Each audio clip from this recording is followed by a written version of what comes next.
Matric পৰীক্ষা দিবলগীয়া শিক্ষাৰ্থী বন্ধু-বান্ধৱীসকলক সততে বিপদত পেলোৱা দুটা শব্দ হৈছে এলিচিট আৰু ইলিচিট। আজিৰ দেওবৰীয়া 1.5 মিনিটত চাওঁ আহক শুনিবলৈ একেই যেন লগা এই শব্দ দুটাৰ বাক্যত ব্যৱহাৰৰ ফালৰ পৰানো কি পাৰ্থক্য আছে।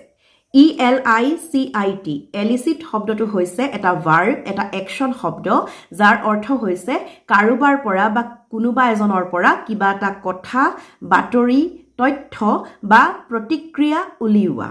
ইংৰাজীত যদি আমি অৰ্থটো কওঁ, to draw out a response, reaction or an information from someone, যে কাৰোবাৰ পৰা কিবা এটা কথা হওক বা প্ৰতিক্ৰিয়া হওক সেইটো উলিওৱা। The police tried to elicit the truth about the incident. পুলিচে সেই ঘটনাটোৰ সত্যখিনি উলিয়াবলৈ চেষ্টা কৰিছিল। The teacher elicited the answers of the questions from the students.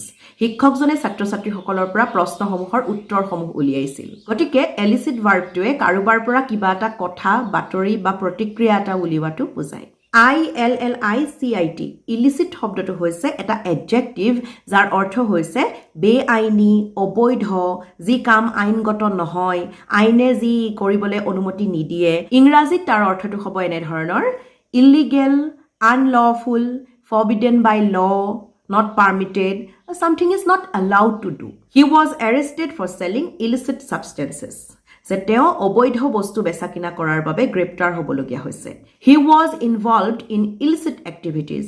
যে তেওঁ অবৈধ কাম-কাজত লিপ্ত আছিল। Don't post illicit content on social media. যে সামাজিক মাধ্যমত অবৈধ কথাৰ প্ৰচাৰ নকৰিবা। মেট্ৰিক দিবলগীয়া শিক্ষাৰ্থী বন্ধু-বান্ধৱীসকলৰ বাবে এই দুয়োটা শব্দ বুজি পোৱাত নিশ্চয় আমাৰ আলোচনাটি সহায়ক হৈছে। পৰৱৰ্তী দেওবাৰে দেওবৰীয়া 1.5 মিনিট লৈ আকৌ আহিম।